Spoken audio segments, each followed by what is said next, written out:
എല്ലാവർക്കും നമസ്കാരം. ഇന്ന് നമുക്ക് ചെറുതായിട്ട് സാമൂഹിക പരദൂഷണമായാലോ? മറ്റുള്ള എല്ലാവരെയും പോലെ എല്ലാവർക്കും അറിയാവുന്ന പോലെ ഞാനിവനും ഭാര്യയും ഭർത്താവുക.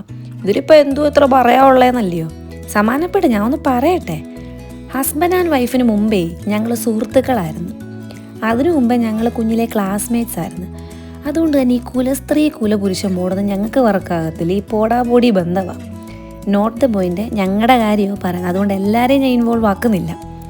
അങ്ങനെ കല്യാണമൊക്കെ കഴിഞ്ഞ് ആ പാത്തിലൂടെ ചില്ലടിച്ച് പോകുമ്പോഴാണ് ആ നഗ്ന സത്യം ഞാൻ മനസ്സിലാക്കുന്നത്.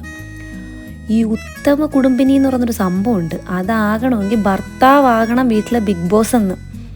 അങ്ങനെ അല്ലാത്ത ഭാര്യമാരൊക്കെ അഹങ്കാരികളും തന്നിഷ്ടക്കാരികളും തൻ്റെടികളും അങ്ങനെ ഒത്തിരി പര്യായമൊക്കെ വേറെ ഉണ്ട്. ഇവിടെയാണ് ട്വിസ്റ്റ്.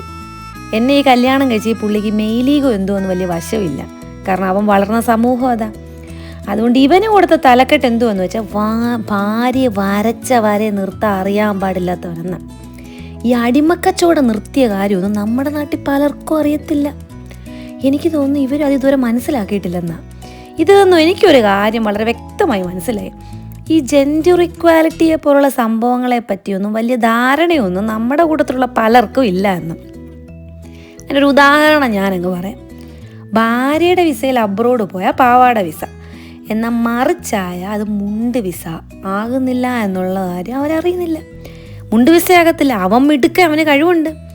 ഭാര്യ ഇവനെ ഫിനാൻഷ്യലി സപ്പോർട്ട് ചെയ്യുന്നതെങ്കിൽ എന്തോ എന്നറിയാമോ? ഇവന് കഴിവില്ലാത്തതുകൊണ്ട് പെണ്ണുമ്പിള്ളയുടെ ചിലവിലാണ് ഇപ്പോഴും ജീവിക്കുന്നത്. എന്നാൽ ഇവ സ്വർണവും പണവും സ്ത്രീധനമായി വാങ്ങി ജീവിച്ച ഇവൻ ആരാ യോഗ്യൻ? അതിനുള്ള യോഗ്യത അവൻ ഉണ്ടായതുകൊണ്ട് അവൻ അത്ര സ്ത്രീധനം കിട്ടിയ. കല്യാണം കഴിച്ചാൽ ഇങ്ങനെ ആയിരിക്കണം ഇരിക്കുന്നത്, ഇങ്ങനെ ആയിരിക്കണം നടക്കുന്നത്, ഈ വസ്ത്രമായിരിക്കണം നമ്മൾ ഇടുന്നത്, ഇങ്ങനെയും ഉണ്ടാവൂ, ഇങ്ങനെ പോകാവൂ എന്നൊക്കെ ഉണ്ട് ഭാര്യമാർക്ക്. ഇല്ലെങ്കിൽ ഭർത്താവിനെ അനുസരിക്കാത്ത മൂദേവികളാണ് ഇവളുമാരൊക്കെ. ഈ മ്യൂച്വൽ റെസ്പെക്റ്റ്, പേഴ്സണൽ സ്പേസ് ഒന്നും ഇവരുടെ യൂണിവേഴ്സിൽ പോലും വന്നിട്ടില്ല. ഇതിന് വല്ല ഈ റോക്കറ്റും അങ്ങോട്ട് വിക്ഷേപിക്കണം. സംഭവ രസം ഇതൊന്നും അല്ല കേട്ടോ. എൻ്റെ അപ്പം മുറ്റം അടിച്ചാൽ എൻ്റെ മമ്മിയെ സഹായിച്ചിട്ടുള്ളത്. എൻ്റെ അമ്മായച്ചനാണ് തുണി കഴുകി കൊടുത്ത് അമ്മയെ സഹായിക്കുന്നത് ഞാൻ പല ആവർത്തി കണ്ടിട്ടുണ്ട്. അത് സഹായമല്ല, അവർ ശരിക്കും മ്യൂച്വലി റെസ്പെക്റ്റ് ചെയ്യുന്നതാണ്. അങ്ങനെ മെയിലീഗോ ഇല്ലാത്ത മ്യൂച്വൽ റെസ്പെക്റ്റ് കൊടുത്ത് പരസ്പരം ഡ്രീംസ് വളരാനുള്ള സപ്പോർട്ട് കൊടുക്കുന്ന ഒരു കൂട്ടം മെയിൽ സർക്കിളാണ് ഞാൻ കണ്ടിട്ടുള്ളത്. ഇവിടെ ഇപ്പം ഞാൻ ഈ UK-യിലായിരുന്ന സമയത്തും അതിനു മുമ്പ് ഒമാനിലായിരുന്നപ്പോഴും അതിനു മുമ്പ് സൗദിയിലായിരുന്നപ്പോഴും ഒക്കെയും എൻ്റെ ചുറ്റുമുള്ളവരൊക്കെ അങ്ങനെയാണ്. ഇപ്പോൾ ഇവിടുത്തെ നാഷണാലിറ്റി നോക്കിയാലും നമ്മുടെ ആൾക്കാരും ഒക്കെ അങ്ങനെയാണ്. അതുകൊണ്ടാണ് എനിക്കിതൊക്കെ കേട്ടാൽ ഭയങ്കര അത്ഭുതമായി തോന്നി. ഇങ്ങനെയൊക്കെ ചിന്തിക്കുമോ നിങ്ങളെന്ന്. അപ്പോഴാണ് എനിക്കൊരു അച്ചീവ്മെൻ്റ് കൂടി കിട്ടിയ കാര്യം ഞാൻ മനസ്സിലാക്കിയത്. കാരണം ഇതിനെയൊക്കെ ഞാൻ എതിർത്ത് സംസാരിക്കുന്നുണ്ടല്ലോ, ഇത് മ്യൂച്വൽ റെസ്പെക്റ്റാണ്, ഇക്വാലിറ്റിയാണ്, അങ്ങനെയാണെന്നൊക്കെ. അപ്പം ഞാനൊരു സംഭവമായി മാറി. അതെ, നിങ്ങൾ ഉദ്ദേശിക്കുന്ന പോലെ തന്നെ now I am a feminist guys, feminist. ഈ പറയുന്നവർക്ക് ഈ ആണുങ്ങളുടെ മെൻ്റൽ സ്റ്റാൻഡേർഡ് എന്താണെന്നറിയാമോ?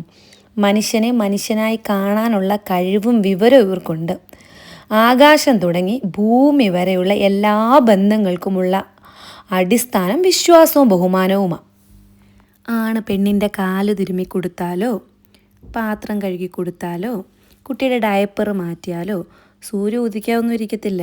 അതുപോലെ തന്നെ പെണ്ണ് അപ്പറേ അച്ഛനെയോ ആങ്ങളെയോ ഭർത്താവിനെയോ ഒക്കെ അപ്പറേ ഇരുത്തി ഡ്രൈവ് ചെയ്താലോ, ജോലിക്ക് പോയാലോ, ഭക്ഷണം ഉണ്ടാക്കാനുള്ള മടിയുണ്ട് പുറത്തുനിന്ന് ഫുഡ് വാങ്ങിച്ചാലോ ഭൂമി കറങ്ങാതെ ഇരിക്കത്തില്ല.